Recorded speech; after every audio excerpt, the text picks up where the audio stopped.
Dear Grace, today will be a little bit different. No more lists. Today's more of an editorial. I'll maybe or hopefully include a link to where this started.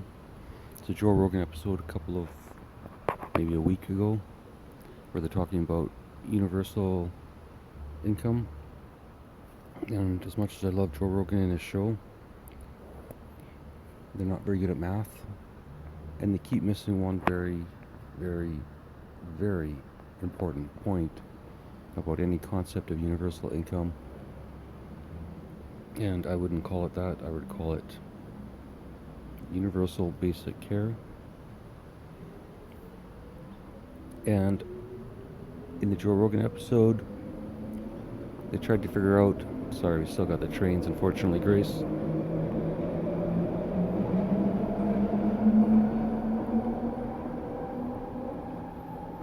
That's probably never going to change, but it's not really going to be an applause break on an editorial, but who knows? Maybe editorials get applause breaks sometimes.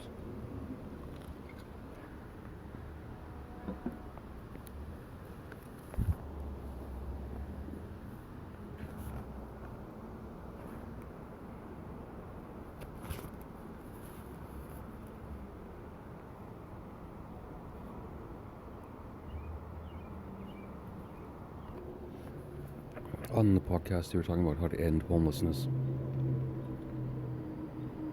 through universal basic income.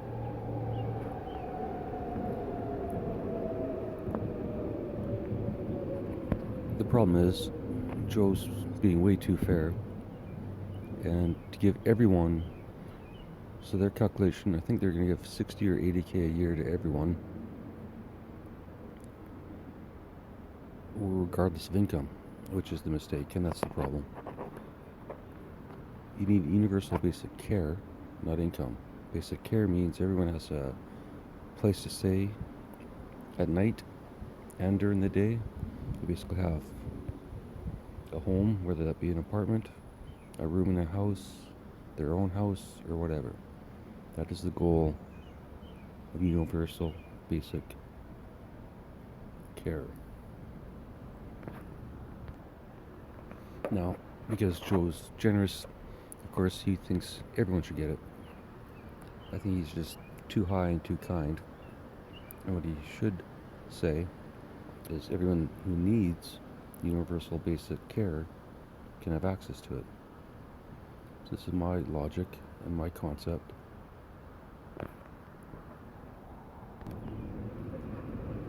Sorry, trains again.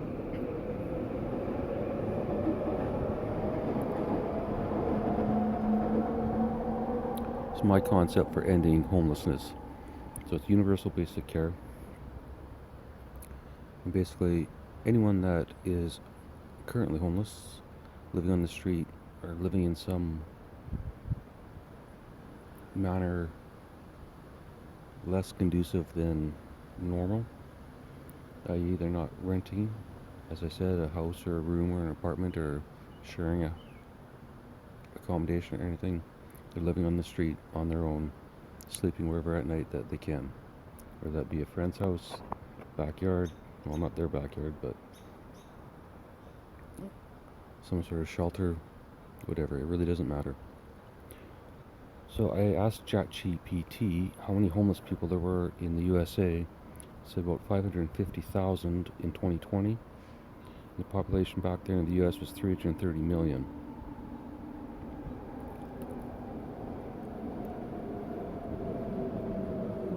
So of course, when Joe did his calculation for universal income for everyone, he included everyone in the United States at $60,000 or 80, whatever it was, which works out to trillions and trillions of dollars.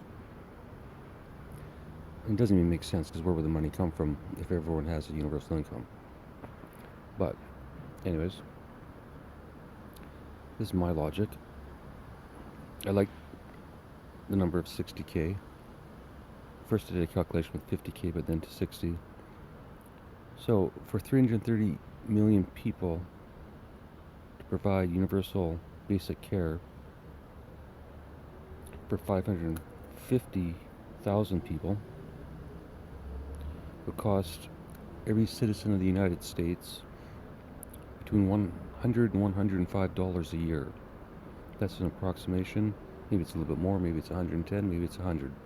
Whatever you want to do, whatever way you want to round that out in your mind, Grace. I think $105 a year per person to end homelessness in the United States is a reasonable amount of money. In my opinion, Grace. And I think the conversation would have gone a lot different with Joe if he had taken this approach. Because now he's in a position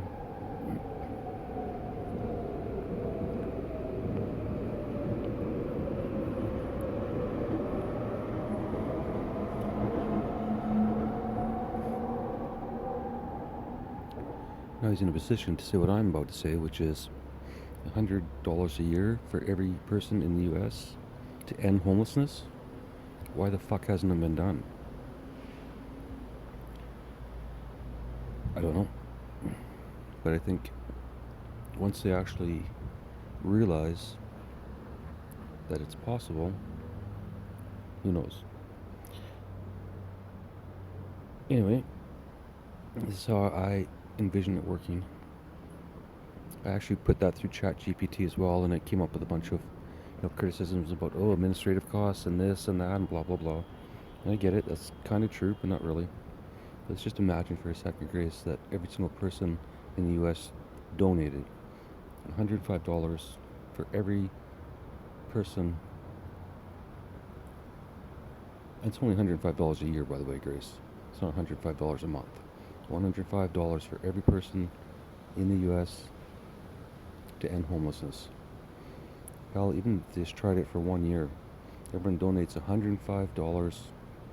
That gives the government enough money to pay all the homeless people, not pay, to provide all the homeless people with, let's say, $60K a year, because that's $5K a month, which is a nice easy number for me to remember.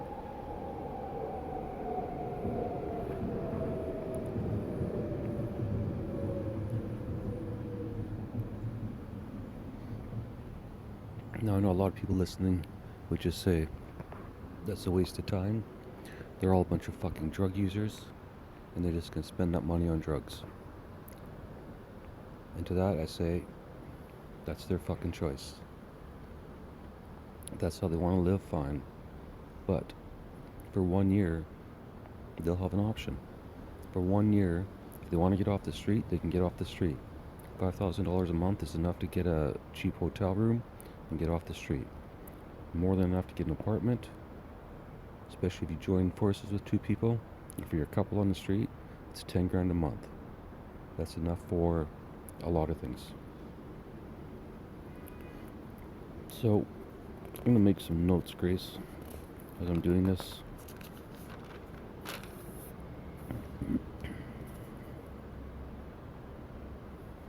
So all of the addictions, whether it's drug, alcohol, whatever addiction you can think of, Grace, most of those come from,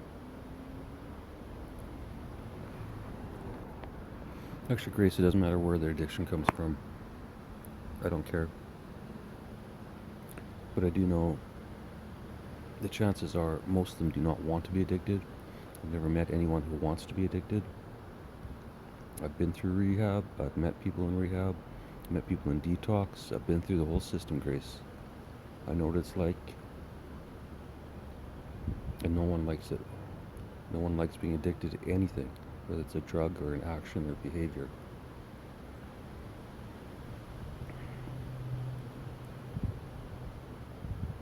And while, yes, there's going to be a small percentage that literally kill themselves on drugs because of the extra money, because again, it's their choice. I'm not suggesting they do that. I don't want them to do that. But at some point, we've got to let them make their own choices. Now it's raining outside, Grace, so I've got to go in. I changed my mind, Grace. I didn't go in.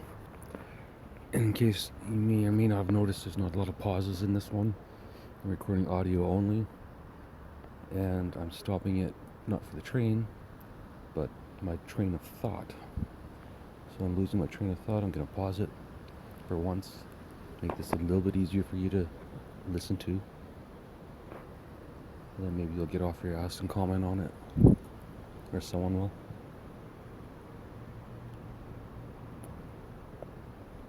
So I think this is a hell of a good idea.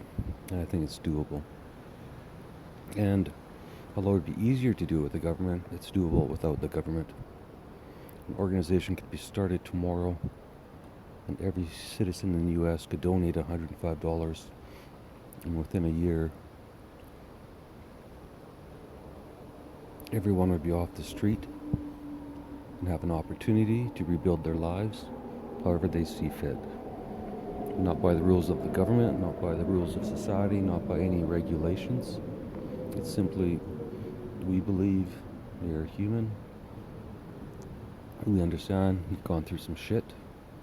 We're going to help you out for the next year with that reasonable amount of money that would change lives. And not change lives in a stupid way like the lottery. It's just giving them a break. It's giving them a chance to regroup. It's getting them off the street. It's getting them cleaned up. How many people in the street right now would take a job if they could? Even one they didn't like, even a menial job. But they can't get clean enough either through addiction or just physically clean enough to get a job.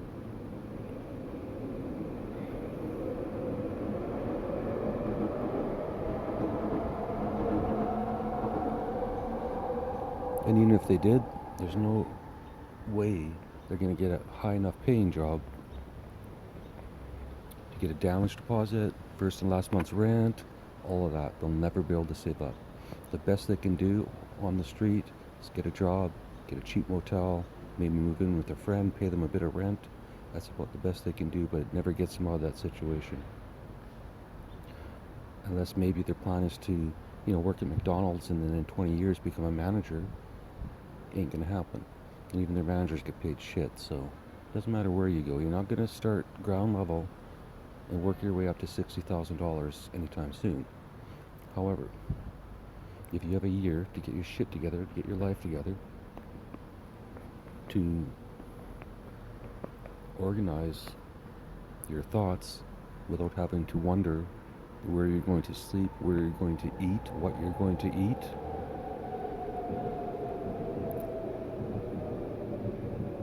you actually see a lot of people sleeping under the train tracks because it blocks the rain. But right beside where I live, right where I walk up to the train, almost every day there's also drug users under the train tracks. They don't bug me, I don't bug them. It's their choice. But again, I'm not advocating giving them money and encouraging drug use. If this was a private organization, the money could be handed out as well as resources or access to resources.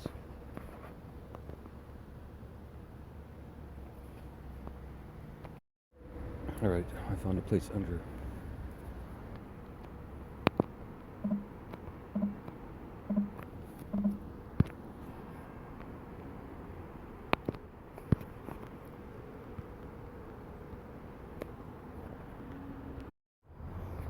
I may have just accidentally recorded over something, Grace.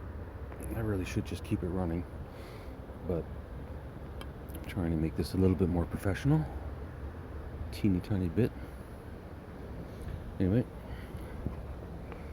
still outside, found a spot under a tree to sit so the rain doesn't bother me, and maybe I can get all these thoughts out of my head and onto electronic paper.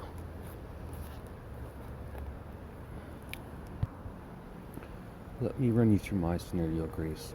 How I would do this if I was in charge or dictator of the world. Either one would work. My own personal case, because I know this system as much as I wouldn't want to have government fucking around. They do already have a system for recognizing everyone who's homeless. It's called welfare. Most people that are homeless accept welfare because why not? It's free money to them, and they got no reason not to. There's no pride left when you're living on the street, whether you're a drug addict or not. So the system is in place, and that could be the first opportunity to get sort of the worst of the worst homeless people off the street. And when I say worst, I mean from their perspective, not ours, not the ones that we don't like looking at, the ones that are in the most need, whether that be drugs or something else. And I would suggest that, again, imagine this is a fairy tale. Oh, sorry, before I go there, Grace, the $105 per person, which isn't a large amount in my mind, even if you have a family of 7, so that means $735. You can afford 7 kids, well, plus the 2 parents or whatever. No, family of 7, including the parents. If you can afford that many kids, you can afford the $700 a year. And if you can't afford the $700 a year, you're not managing your money very well, so why are you criticizing homeless people? In my opinion, Grace. So the other mistake, I think, not necessarily a mistake, but here's another option. Even if we say not every person in the US, but everyone over a certain income. So everyone over a certain income is $105. If they're under that income and they're looking like they may become homeless themselves, there's no point in taking $105 from them.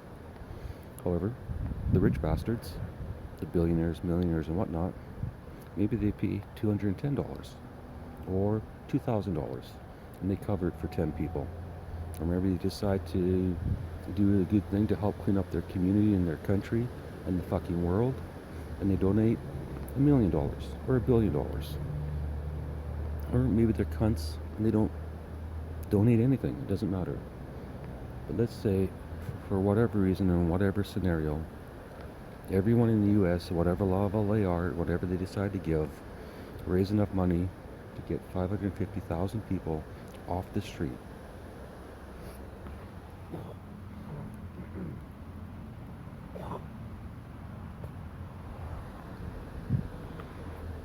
Now, ChatGPT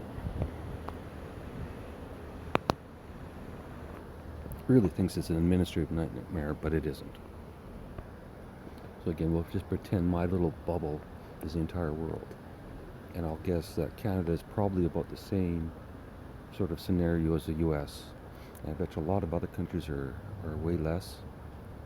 A lot of countries living in poverty, but there's a difference between poverty in a roof in poverty, or under a roof in poverty,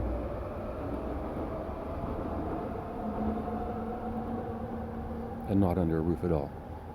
But for now, let's just say this is Canada or the US, where you have a welfare system in place, you have a disability system in place, you have public rehabs in place, you have medical systems, everything. All that's already here. It's not going to cost any extra. But what you don't have is you don't have a person living on the street who has enough money to get into rehab unless it's the cheapest rehab possible and paid for by the government. And those rehabs suck, Grace. Because they're also, in my province, those are private businesses. Those are not government-run facilities. Those are private businesses. Some are non-profit, yes, non-profit, but the director drives a Mercedes. So let me ask you how much of a non-profit that is, and if they're really in the best interest of their quote-unquote patients or of themselves, or maybe a little bit of both. But my point is, private rehabs are a money-making business, and I'm okay with that. But sorry, not private rehabs. Well, in this province,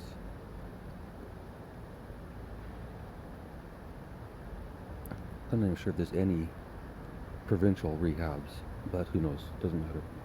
My point is, with $5,000 a month, it's enough to get into a rehab. So if you are a really bad drug user or whatever, and your only hope is to be in a rehab for 3 months, and that rehab costs $5,000 a month, well, you've got the money now. You can get rid of all of your worries for 3 months. You can go through whatever programs they offer, and hopefully at the end, you'll get back into society, or they'll get back into society. Well, now it's raining a lot, Grace, so I'm gonna go inside, get my rain jacket, and go for a walk, and continue this quote-unquote editorial slash discussion slash conversation slash whatever the fuck it happens to be. Alright, Grace. I moved to my old smoking spot underneath the train because, like I said, no rain. Anyway, back to my concept or my logic or my plan.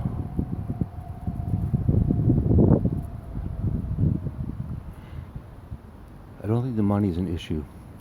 I believe the number was 39 billion or something like that, which is way less than they spend on nearly everything else in the US. But again, forget about the US. Let's pretend that number is the same for the province of British Columbia. Can't speak today.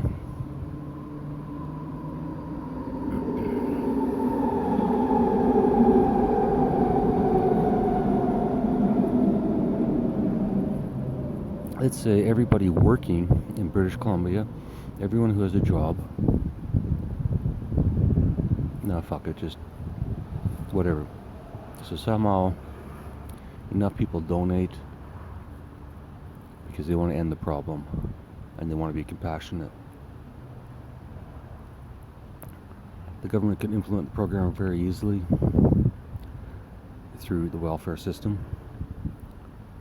If they started with the welfare recipients first, or basically walk around the streets. They could literally walk around the streets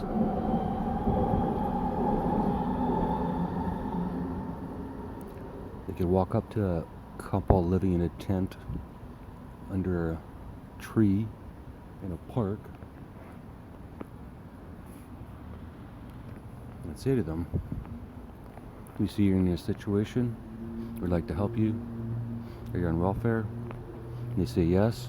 They're like, okay, well, we're with that department, here's our credentials, here's our information, if you want you can come down to the office and do this, or we can do it right here and right now. And sign them up, issue them a check for $5,000 on the spot, or deposit it into their account because they'll never be able to cash a check because they're homeless. $5,000 on the spot.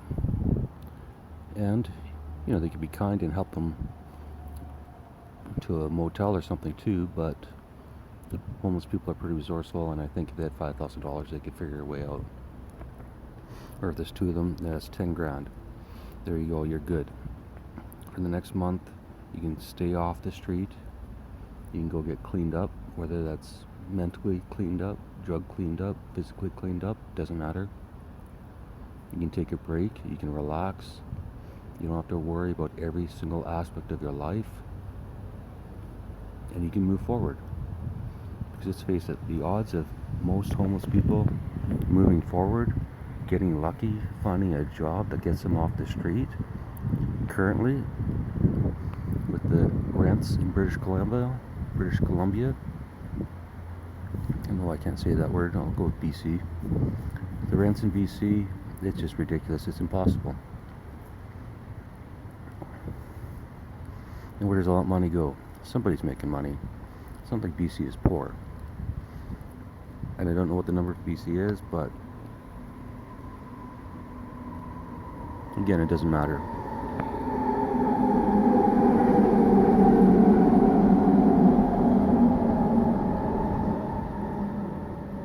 I'll guarantee you it's not much more than 110, it might be less, even with the exchange.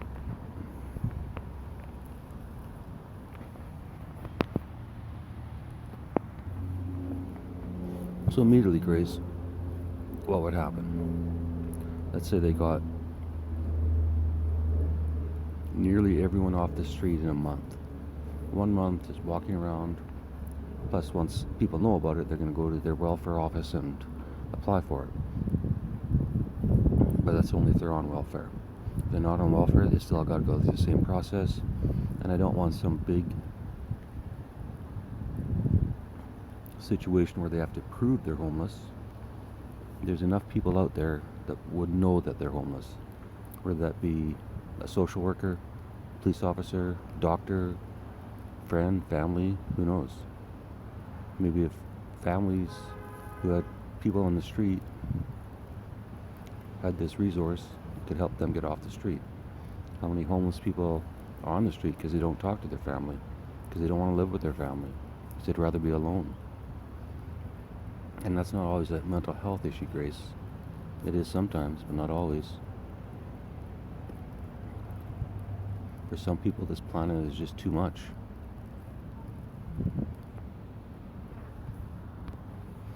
Also, having gone through the medical system in British Columbia, which is similar to all of Canada, and a little bit different than the US because of the whole cost thing, but it'd actually be better if we didn't have universal health care in some ways, if everyone could afford to pay for their doctor.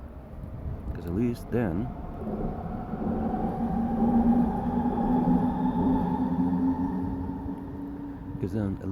they could actually get some action from their doctor. Because in Canada, it's more like a begging game than a healthcare game. You go in, you say you've got a pain or this or that. They ask you a million questions, and they try and direct you into their treatment. You went in there and said, look, I have this, and I want to be treated with that. They'll ask you so many fucking questions and make you jump through so many hoops that you may or may not get it. I'll give an example. I was diagnosed with ADHD. I don't think I have ADHD. Although if you listen to all these podcasts, you may disagree. I just have a different way of focusing.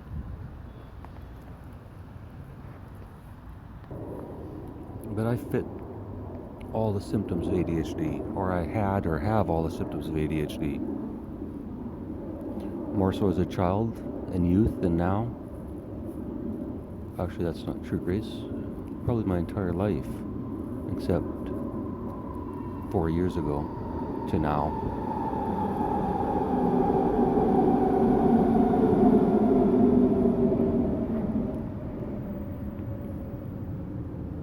I like how the train's almost the exact volume of my voice. I'm just watching the red lines as I record this, Grace. Maybe what I'll do is just play back this recording for the video. Anyway, where was I? See, ADHD. I knew or suspected or hoped that maybe the ADHD drugs would help my inability to focus sometimes, or my ability to only focus on one thing and not balance out. But I realize now that's all bullshit. However, the only reason I know that's bullshit is because I had the time to figure it out on my own. I had the time to sit back without a job, without a wife, without anything distracting me, to figure out exactly who the fuck I am and who the fuck I want to be. But I couldn't have done that without the time, without the space.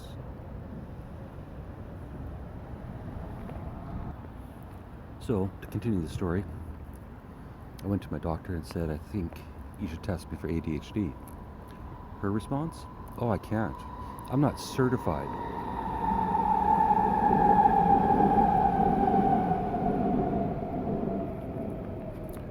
She wasn't certified to test me for ADHD. All she could do is recommend me to a psychiatrist to do the job. Okay, I thought. So I played the game. Unfortunately, the psychiatrists were all cunts. And I told that to them, to their face, basically. I didn't call them cunts, I just said that they were incompetent. And then I went back to the female doctor I had, and I told her she was incompetent, and I dismissed her. Then, in the same office as the first doctor, because this is all government shit, I got a different doctor. Actually, I dismissed her, and she said she didn't want to be my doctor anymore. She actually sent me a letter. I still have a copy of that, Grace. Maybe that's what I should post. Post a letter where the doctor says, oh no, you're too hard of a patient. I can't, I don't understand. Alright, well, then maybe we should go back to school. Anyway, another doctor steps in, exact same qualifications as the first doctor, not a specialist, just a GP. Yet somehow he's qualified to do it. And this was the test, Grace, for ADHD. It was 18 questions that I answered over the phone, because this was during COVID. Sorry about those trains. 18 questions I answered over the phone during COVID. Took about 15 minutes. And at the end of it, I had a prescription for Adderall. That's all it took. The first doctor, the one I want to call the bitch, she could have done that. There's no certification, there's no qualification, there's no special training. It's 18 fucking questions. But oh no, she couldn't do it. I don't think she wanted to do it. That's just my opinion, Grace. Maybe now I'm sounding like a mental health case on the street. However, I have documentation. I requested every single record, medical record, every comment she ever made about my file, everything she put on behind the scenes. Quite frankly, it was very unprofessional, but I don't care about that anymore. My point is, the system sucks. And you could look at it the other way. Maybe that's too easy to get Adderall. Because Adderall isn't, when it works, it works. But when it doesn't work, it doesn't work. Anyway, long story short, my point I'm trying to make here is, if I would have had a doctor that would actually respect my needs, my thoughts, my opinions, I wouldn't have had to wait basically years for that prescription. And the prescription did help. It did help me focus. Unfortunately, sometimes too much. And while it worked for a while and helped me sort of move to the next stage, at some point I realized it's affecting my thought process too much. It's not an authentic person that was writing. It was still me, but it was rushed. Like most of my recordings to you have been, probably including this one. Although today I don't really feel like, I'm not worried about the time today. Still not worried about the quality either. Anyways, my point is, with $5,000 a month, I could have hired a private psychiatrist. I could have instructed him or her what I thought my issues were and how I wanted to deal with it, and which opinions of theirs I wanted or didn't want, or what suggestions they have. I don't need them to tell me what to do. Their job is to give me suggestions. I'm an adult. I'll make my own fucking decisions, thank you. Which brings me back to the homeless. Most of the homeless, again, regardless, whether they have no mental health issues, whether they have some mental health issues, whether they have some addictions, or whether they're completely spaced out 24 hours a day on whatever drug they choose, or drunk, or fucking in the woods, I don't care. It doesn't matter. They're adults. They went down a path that probably wasn't their choice. And for anyone to criticize someone like that, obviously has never been in that position, but obviously they have very little compassion or empathy, which is sad. However, let's go back to my fairy tale. When people start getting $5,000 a month, it'll definitely help the economy, because that $5,000 will be gone at the end of every month. Be spent at businesses, hotels, rentals, whatever. It's all going right back into the economy. It's not like they're going to open up a savings account and just collect it. This is for people that are homeless, people that have been verified to be homeless. Again, not through some extreme process, but a simple verification. So once their universal basic needs are once their universal basic needs are met, food and shelter, very basic, They don't have to be in luxury hotels. They can be starting over again, but this time they'll be starting over with a chance. Because whatever put them on the street, our system, and let's face it, it's a system of every person that votes that's put these people on the street. Because there's enough money out there. There's enough money out there to make a difference. And it's not going to hurt anyone. $110 a year, or even just once, and do an experiment for a year, isn't going to kill anyone. I'm sitting here watching 60, 70, 80, 90, $100,000 vehicles drive by, hundreds of them a minute. There's money out there. It's not a problem. But maybe just people like to complain. Maybe people, like to complain about the homeless because it makes themselves feel better.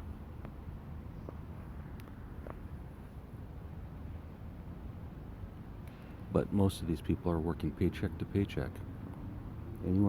Almost anyone and everyone is at risk.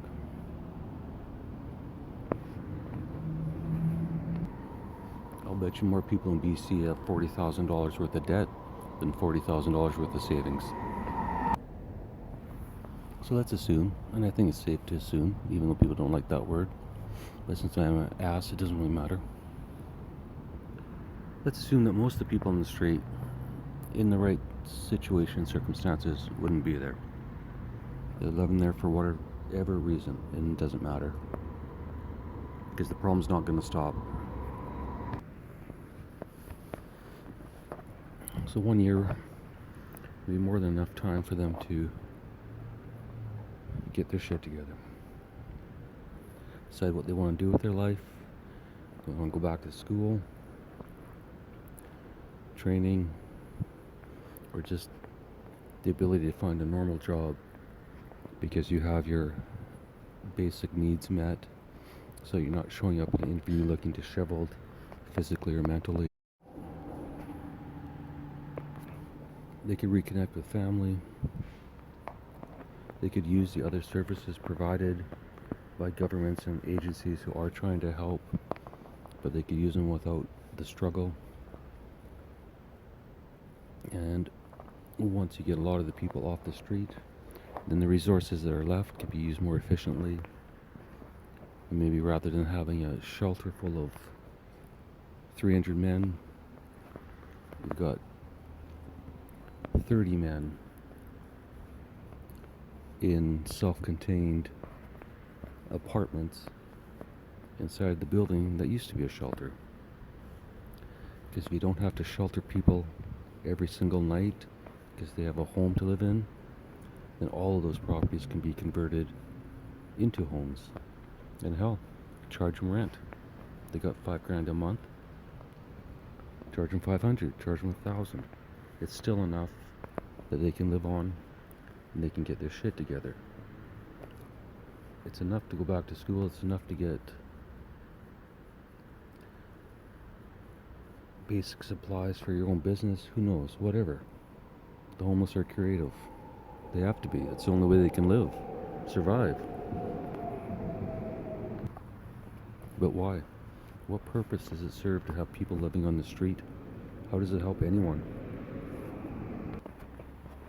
I really realize it sounds like I'm mostly just bitching and complaining. And even if it was just an experiment, a 1-year experiment, a lot of people with that sort of money, 60 grand, could live on half of that and have enough for 2 years. Or, like me, they could live on a third of that, or almost a third of that. I live on $1,500 a month, rent and food. That's all I need. And what does that do? What did it do?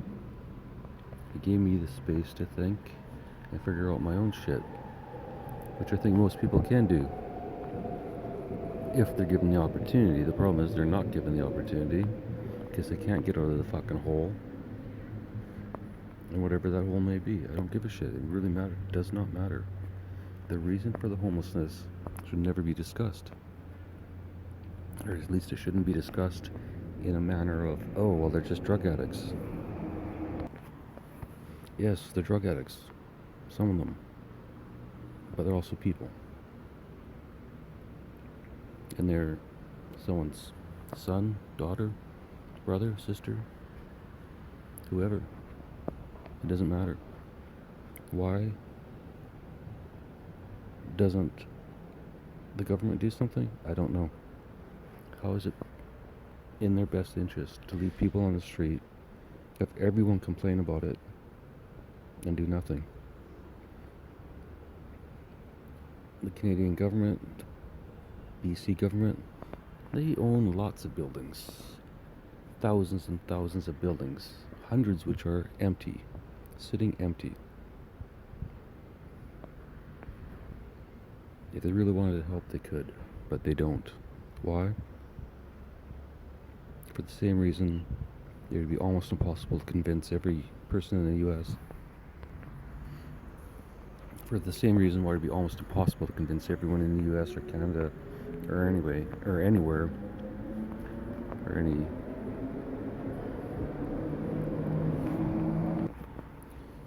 for anyone to convince anyone to donate the $105. I mean, they'll give it a Red Cross or not Red Cross, United Way, which is a piece of shit organization that uses most of the money for themselves and their overhead. But what if we just dropped the right amount of cash into the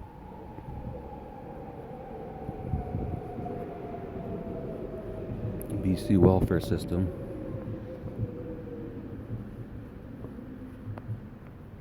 which by putting that cash directly into the hands of the person eliminates the need for much of the administration of the welfare system.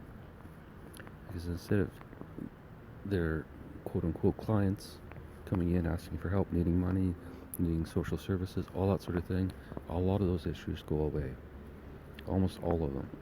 So now instead of needing 10 clerks in an office, maybe you need 1 or 2.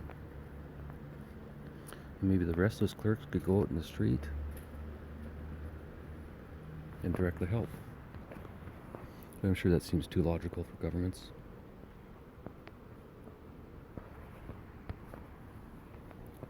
The cost of healthcare would go down. Maybe not initially. There's probably going to be a few or a lot of overdoses. But again, that's their choice. Because given the chance, whether this system or some system like this gave them the money, or they just stumbled across it, they would take the same action. However, I believe most won't. They have the opportunity, safe place to live, security.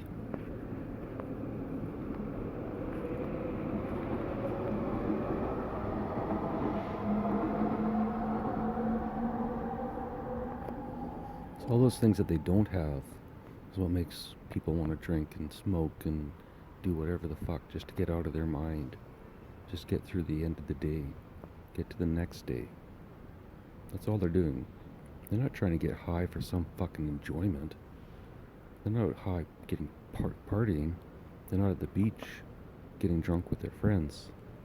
They're under the fucking bridge that I'm looking at right now, shooting heroin or fentanyl. Because they know that will take them to where they want to be until the next day or until the next hit. But why?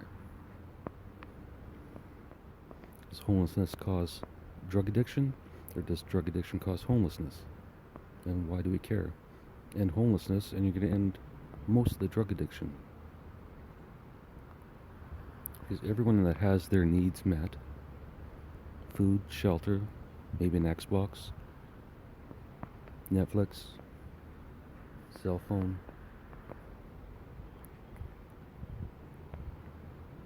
those are all things that can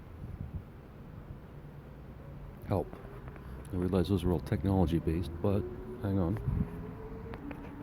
There's also just this whole stigma of homelessness.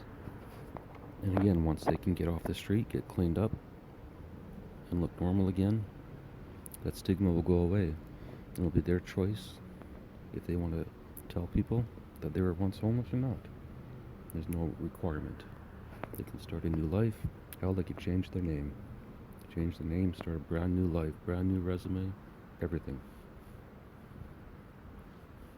And if it was only a year, I think most people under this quote unquote program would make a real effort to be self sufficient by the end of the year, or to save enough money to last into the next year. As I said before, I live on $1,500 a month. That's all I need. It's not a luxurious lifestyle. I much preferred when I was living on $6,000 or $5,000 a month, but it's fine.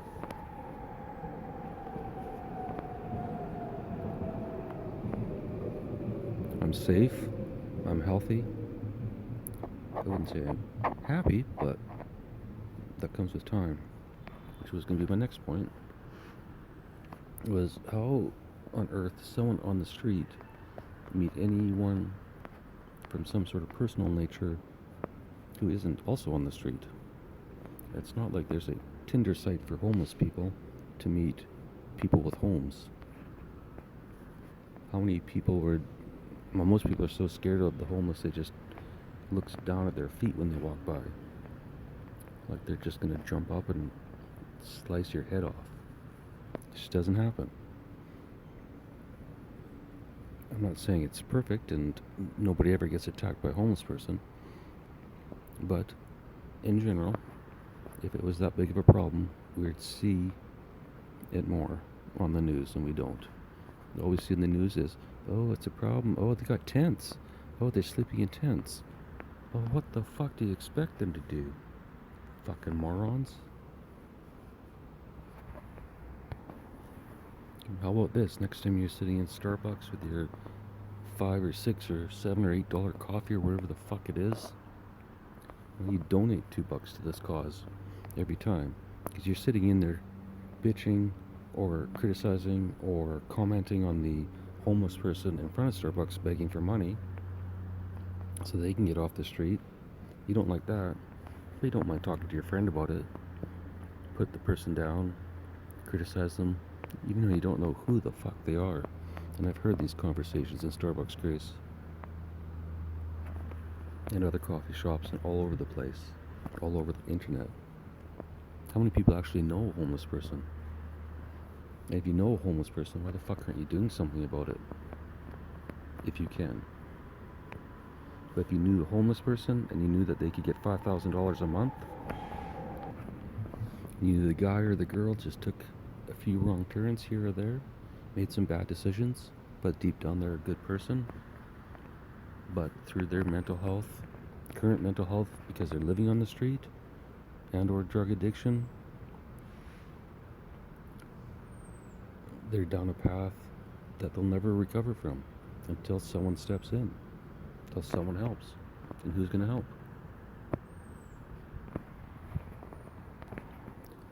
Now I'm getting a little frustrated, Grace, because I can see how this could actually work. So what else would happen if we just eliminated or removed every homeless person off the street with this system? How much less of a police force would we need? Or even if we didn't need less, they could be doing something that benefits all of the population, rather than just being security guards, which is what they're doing with the homeless. There's no point putting people in jail for drugs. Again, probably spend $5,000 a month keeping them in jail.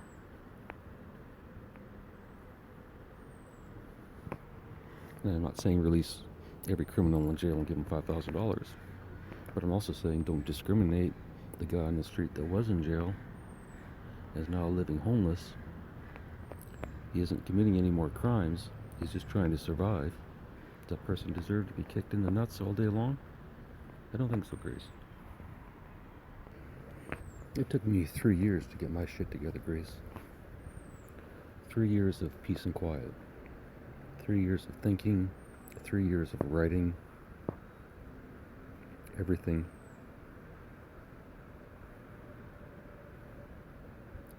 3 years of loneliness.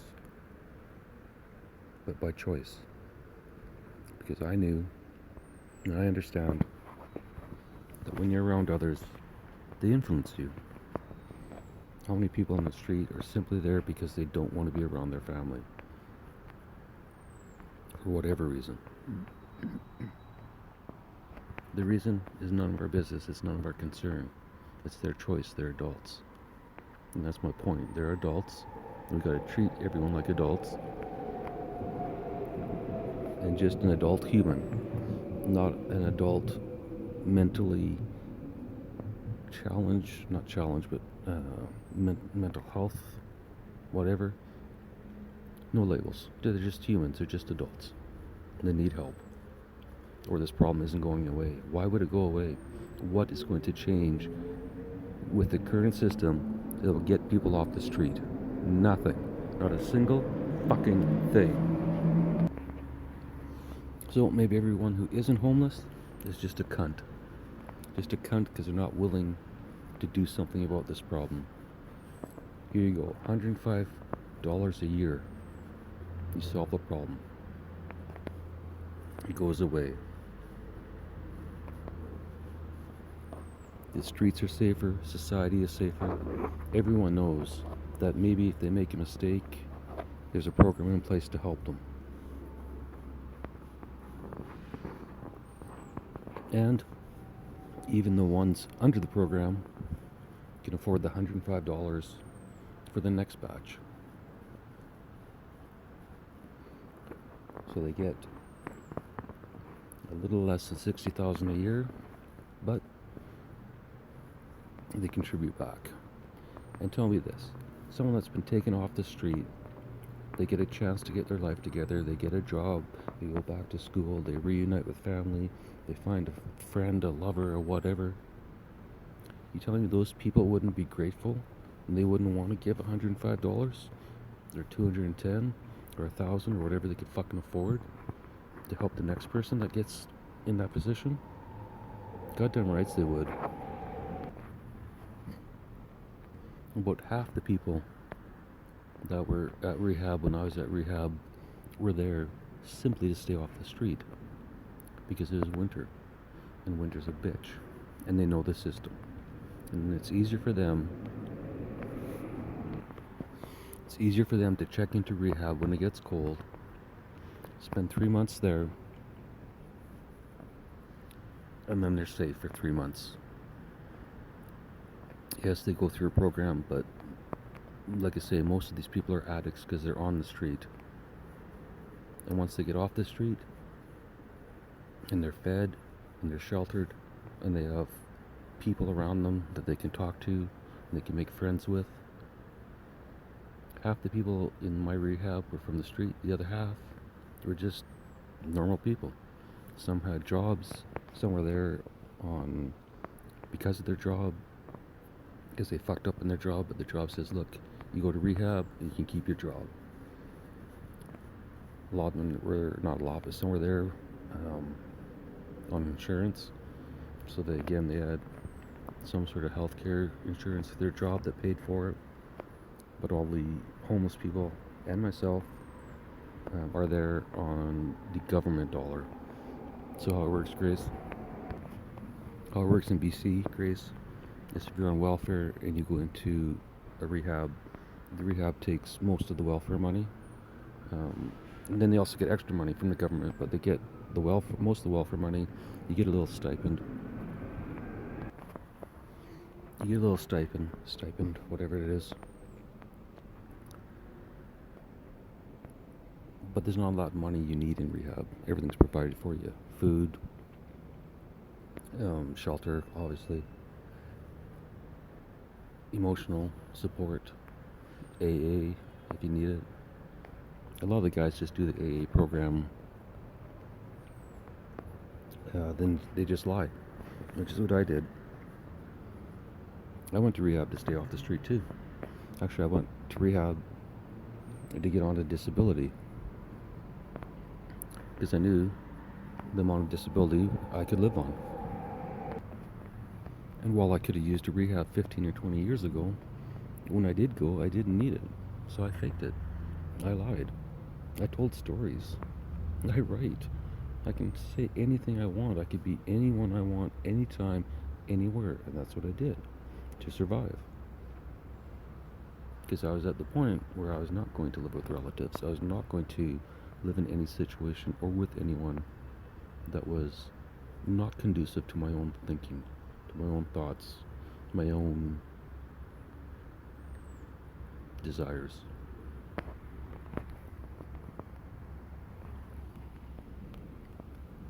And while I don't want to continue this the rest of my life, it's fine.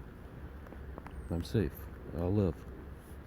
I'm impatient as fuck, but I'll live. However, enough about me, Grace. Just using this as an example, because I believe. Now, the other thing, Grace, in rehab, there's a guys in there for every addiction you can imagine. Whatever drug, whatever you can imagine, there's a story about it. But yet, I didn't see a lot of people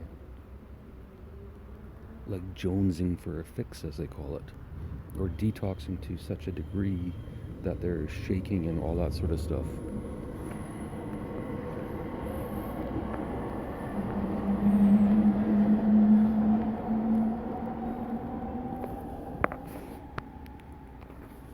Now, depending on your age, you actually have to go through detox before you can get into rehab.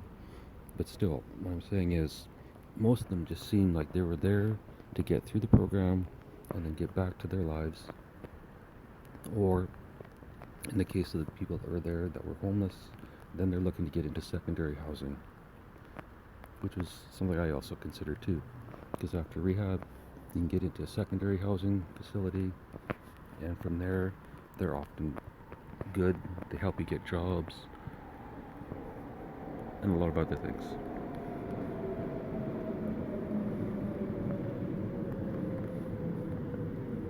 And all those programs could remain, technically. But then maybe the people that are going there are more of the, housewives who drink 2 or 3 bottles of wine a day and can't stop and haven't stopped for years. If you don't think that happens, Grace, just go hang out in front of a liquor store for a day or a few hours. Do it at the same time every day. Go to the same liquor store for 3 hours every day and record.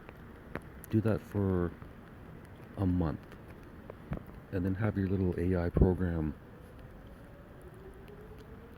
go through face recognition and see how many regulars there are.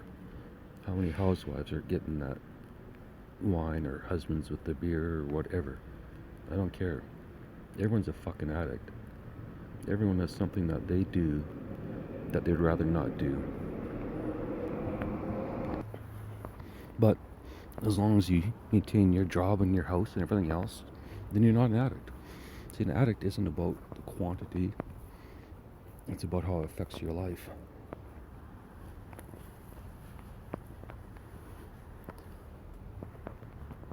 But it's easy for them being the non-homeless addicts, to judge. How fucking dare they? It pisses me off, Grace. If I could fucking change it, I would. And I really don't think the government will change it. I think they have a system where if the money could be put into it, under the condition that 100% of the money goes to the people on the street, I guarantee you government costs will go down because their needs will go down. So if anything, it would save the government money, and maybe that money that they save could go back into the program, or if they're worried about the people that are going to get laid off from the system, again, that could all go into more programs that are conducive to people who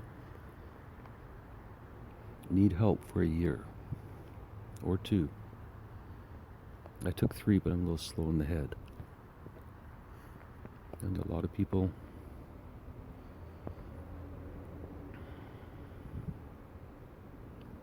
could do it quicker. I think if you ask most homeless people, there's 1 or 2 things in their lives that they could change. If they could change, it would make all the difference in the world. I heard all the stories in rehab. I know what people go through. I've gone to AA meetings and sat there and listened. And the stories are the same. They're just repetitive over and over again. If AI listened to all those stories, compiled them, it could find a solution. It could find new programs, whatever. It doesn't matter.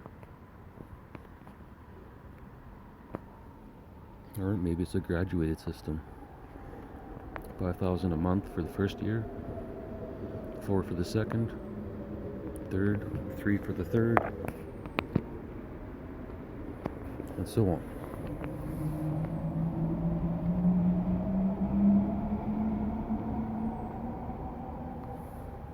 Been talking so long, my battery's dying, Grace. I'll be right back.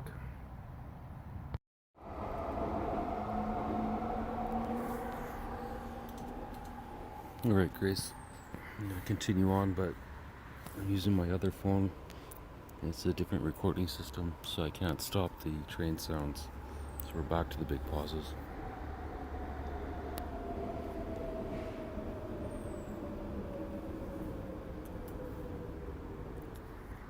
Assuming you don't mind. If you do, stop listening. Anyways, where was I? There wasn't a single person in rehab that I was scared of, that I thought would hurt me, that I thought was a criminal, that I thought was a bad person, an evil person, anything. Regardless of what stories they told about what they did to themselves or to others, to me, they were simply people who were either hurt in the past, made mistakes, went down a wrong path, and nobody is there to help them correct it. To me, that's as simple as it was.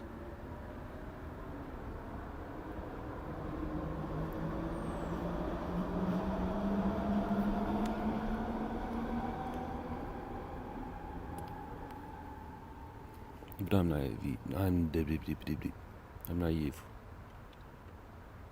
Clearly, to think a plan like this would ever work.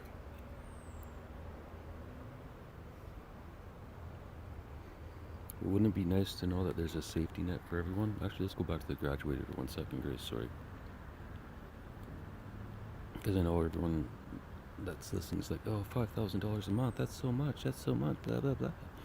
Look at you, Dave, you live it on $1,500. The fucking rights I am. It's my choice. But I'm also not getting anywhere. I'm not advancing. To a degree. I feel a lot better. I'm not advancing.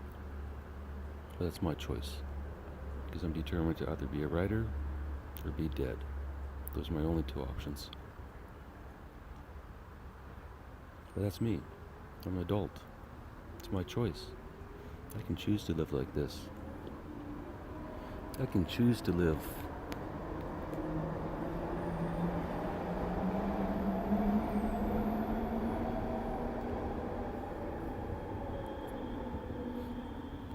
I can choose or live or be someone that someone would call ADHD or autistic or just a dumb fucker, whatever. I don't care. It's my choice. It's my choice to post these, my choice to record this. Everything in my life is my choice. Because of that, nobody can tell me what to do. I'm not surrounded by anyone's opinion. Not even yours, Grace, because you don't comment. Although I got a feeling I know what you'd say, but actually I don't, because we've never talked. So you may think I'm a fucking idiot too, and that's fine. It's your choice. If that's what you believe, I'd say there's the door, but since you've never come in the door, you can't really leave the door.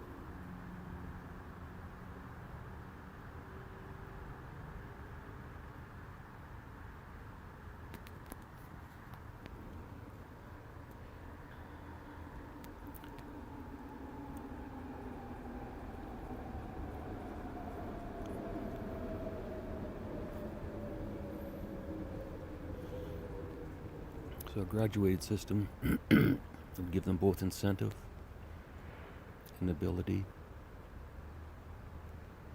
to put in place whatever they need. Let's say to live on $2,000 a month. $1,500 is not enough. 2,000 isn't enough either, but if you've lived a year on 5, a year on 4, and a year on 3, you've had 3 years. Hell, it's almost enough to get a degree. In fact, you could get a degree in 3 years because you don't have to work. You go to school and take double course load and get a degree a lot faster. And don't anyone say they're too fucking stupid to get a degree. Because I'll tell you what, the people I met in rehab who lived on the street were not too fucking stupid to get a degree. They were not stupid at all.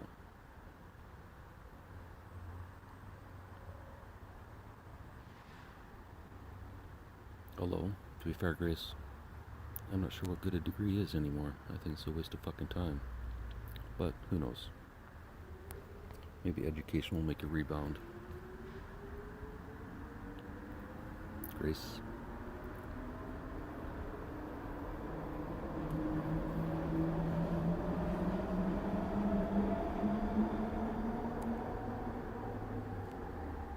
I mean, ultimately, isn't the goal that everyone has a fulfilling job, a job they want to go to, and then come back and have a house or an apartment with the person they want to be with, or maybe a cat, or 2, or 3. Why not? It's their business. Who cares? You want to be a crazy old cat lady the rest of your life with 4 or 5 cats? Go ahead. If that's what makes you happy, do it.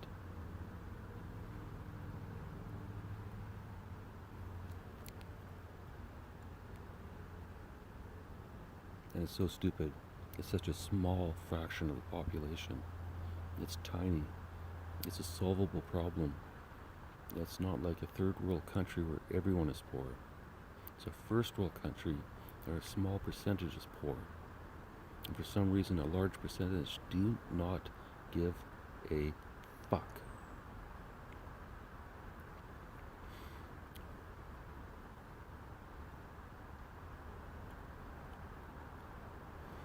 Sorry for the pause, Grace. My friend, the rat, is out checking out the backyard. He doesn't see me because I'm not sitting where I normally do, but now I can observe him. He goes on this little route. I guess he's looking for food. He's not a big rat. He's like, he's smaller than a squirrel. He lives under the house. I don't trap him. It's not my house, but I don't tell the owner.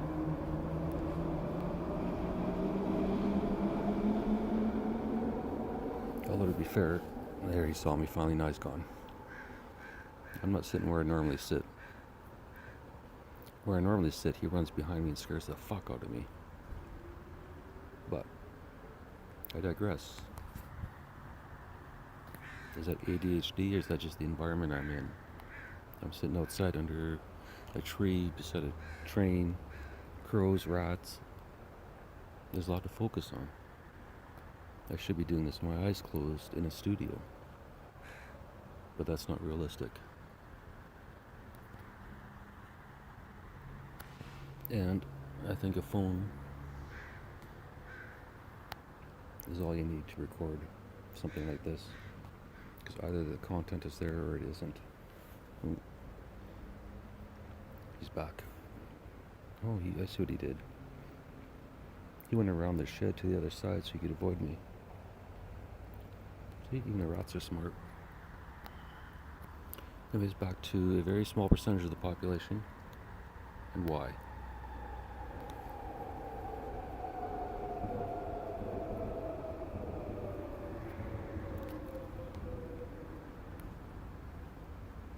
It's the ultimate discrimination. It's a discrimination for just being alive. The homeless are being discriminated against just for being alive and for making whatever. One mistake, 100 mistakes. I don't give a fuck. There's a reason they're there. And if someone went and talked to them, they could find out. But there's no reason to go talk to them if they can't help. What's the point of talking to a person and say, hey, tell me your story? Oh, that's sad. Let me post that on YouTube. But then don't help out. What the fuck is that point? Guys on YouTube that I see make the most difference are the ones that give large amounts of money.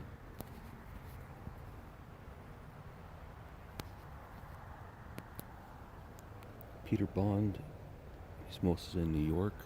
He goes other places as well. He used $500 or $1,000. No questions asked. He does have a bit of a little bit of a routine before he gives them the money. However, the thing I noticed with him is when he goes back and he does follow-ups, as far as I can tell, every one of the people that he's helped, it's made a difference. I got a job, or they say, I got an apartment, or they say, I contacted family, or they say any number of things, but they're all positive, and how much that $500 or $1,000 made a difference in their life.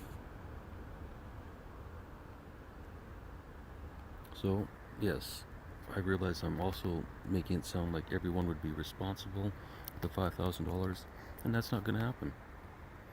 But they'll be off the street and hopefully making an effort. But yeah, there's going to be a few parties, I'm sure. But then again, why not? If you've been living on the street for 3 or 4 or 10 years, Grace, or 20 years, wouldn't you party a little bit? Wouldn't you celebrate that you're off the street, relaxed? Who are we to judge? Which is what we do. Every time we walk by the homeless, look at it on the news, look at it on YouTube, just judgment. I can't stand it, Grace. I don't understand it. Not that I can't stand it, I just don't understand it.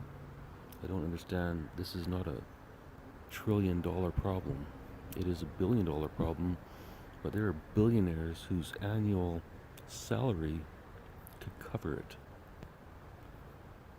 I believe Elon Musk makes 45 billion or 56 billion, something like that I saw, a year. And I believe my calculation for the US was 39 billion. Those numbers line up. I'm not saying it's Elon's responsibility, but he did once say that if the program was in place, he would help end homelessness.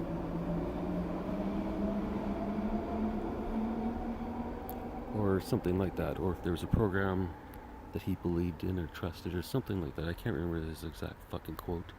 I'm sitting outside in the rain talking to a phone. But it's not his responsibility either.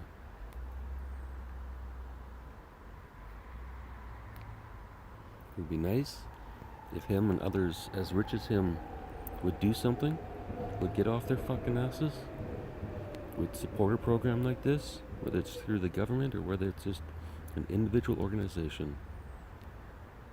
An organization with $40 billion to spend.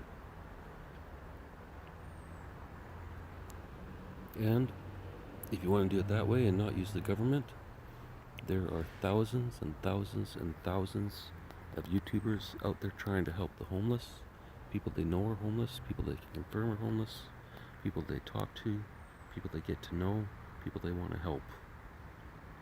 Have them distribute it. Have them sign up the person.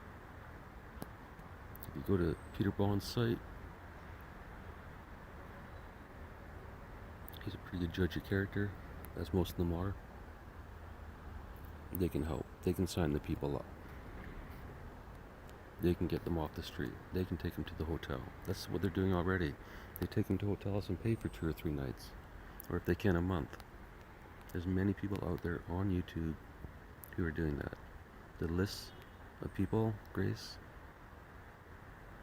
are in the description of this podcast and every other fucking one I put up.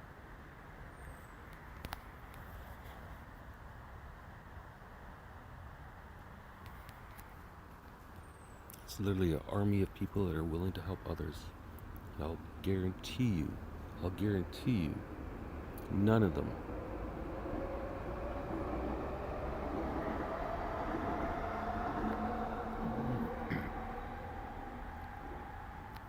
not a single fucking one would ask for money, ask for it to be a job. All of them would gladly do it. And how would I know that? Because I listen to the videos. I watch them, but I listen to them.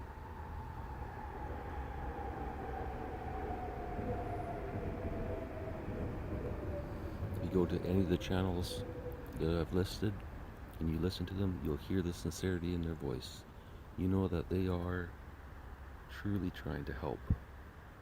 They're not doing it for YouTube views or cash. They're taking that money they're making from YouTube and putting it right back into the system, helping more and more people. Yes, they get more viewers. Great, perfect.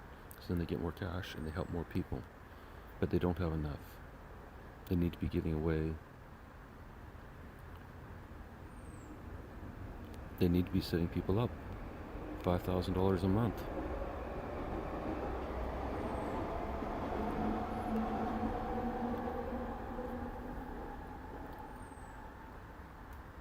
Don't you think most people would agree or understand that if they got that money and it was only for a year or 2 or 3 or graduated or whatever, it doesn't matter.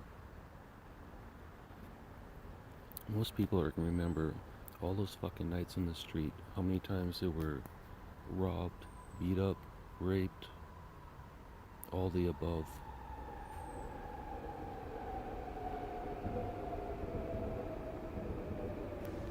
And they're not going to want to go back to that. Who would? So yeah, some will blow the money, but I'll bet you over 90% won't.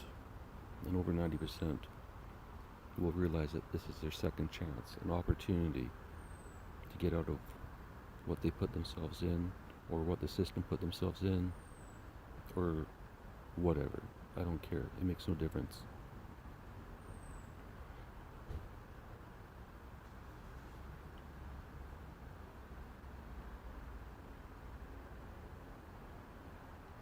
I'm a little pissed, Grace, because the more I talk about this, the simpler in my mind it is.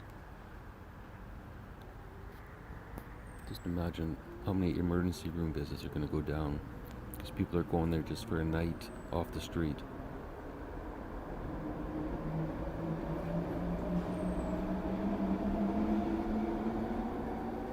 How many robberies would go down just because they don't need to rob someone for their drugs or whatever?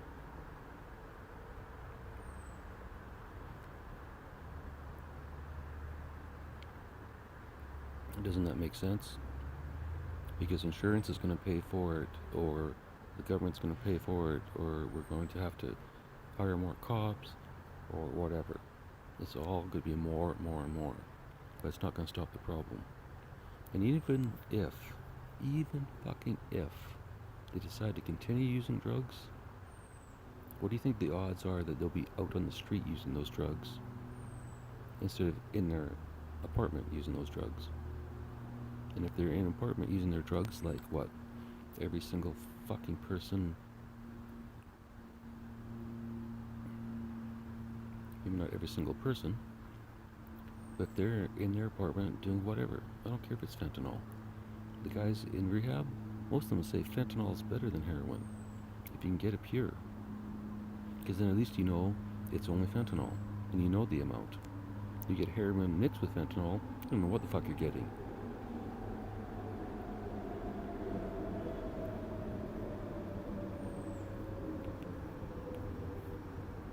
But according to the public, drug addicts are stupid. No, they're not. They know what they're doing. But if you're addicted to opiates, and you can't get fentanyl, you're going to go for heroin or whatever else you can get. Simple as that. It's obvious. But I believe, I may be wrong, I believe most of the so-called bad drugs or hard drugs would slow down.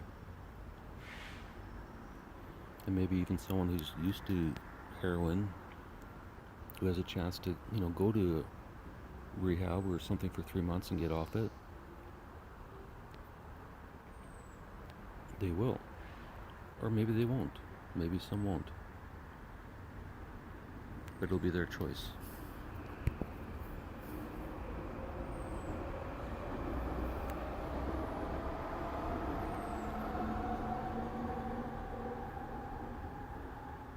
My question is, why is it okay for weed to be legal now and everyone just ties a fucking kite at home? That's fine. That's not addiction. No, that's normal. But if they do it on the street, it's a problem. It's just a visual thing. It's like people are so concerned with others' appearance and behaviors that they don't recognize their own. And that's what pisses me off. And there's sources of revenue. Fucking take the money from weed taxes, take the money from alcohol taxes, which in BC are fucking nuts. Use that money. Everyone who has a house and they're drinking and whatever every night, that tax money would easily work out to $105 a year. But they don't. And now I'm just rambling, Grace.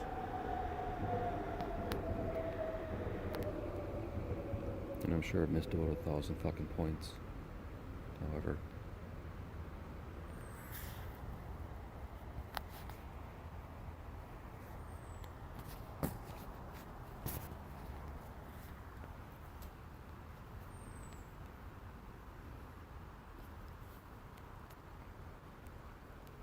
I think I'm done. I think that's my grand idea.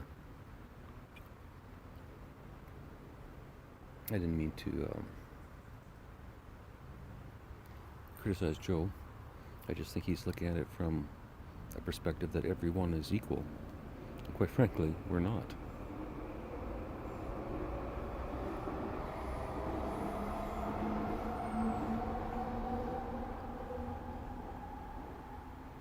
Everyone doesn't need universal income.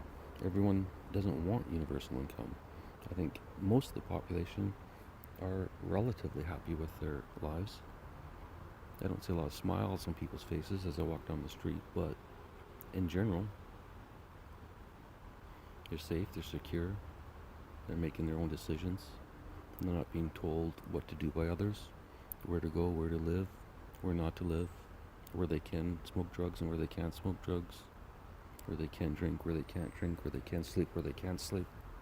No, most people have their lives somewhat normal. Work, play, sleep.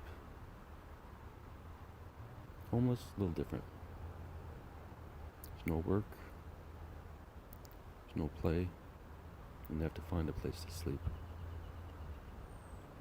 Whereas if everyone spent one night a month living on the street, how long do you think it would take before they coughed up $105?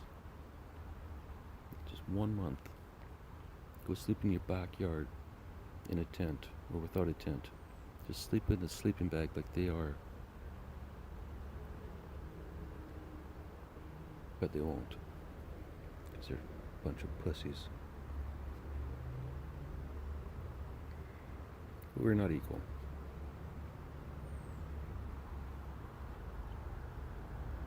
We should be. Truly evil people, sure, maybe they need to be locked up. But most of the people in the street are not evil. And most of them who you may, not you Grace, but whoever else is listening, you may call criminals or undesirables or losers or whatever, it's because you haven't taken the fucking time to listen to their story.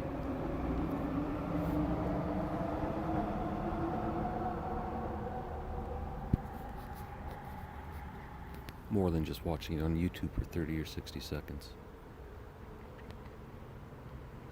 Or maybe YouTube could get off their ass and donate some $1 billion to this situation, to my solution. They're making a ton of money off all these videos of homeless people. They all have advertising on there. Shouldn't that money go to the homeless? The YouTube part, not just the contributor part? But no, YouTube doesn't do that. Google doesn't give a fuck about the homeless. Why the fuck would they? None of those organizations do. They all have the money. You telling me Apple doesn't have $39 billion lying around? Guarantee you they do. But they're cunts too, so whatever. At this point, Grace, I'm like, fuck it all. This is a problem that could fucking be solved. But nobody wants to open up their fucking eyes, get off their fucking ass, donate the fucking cash, and do something fucking about it. Talk to you tomorrow, Grace.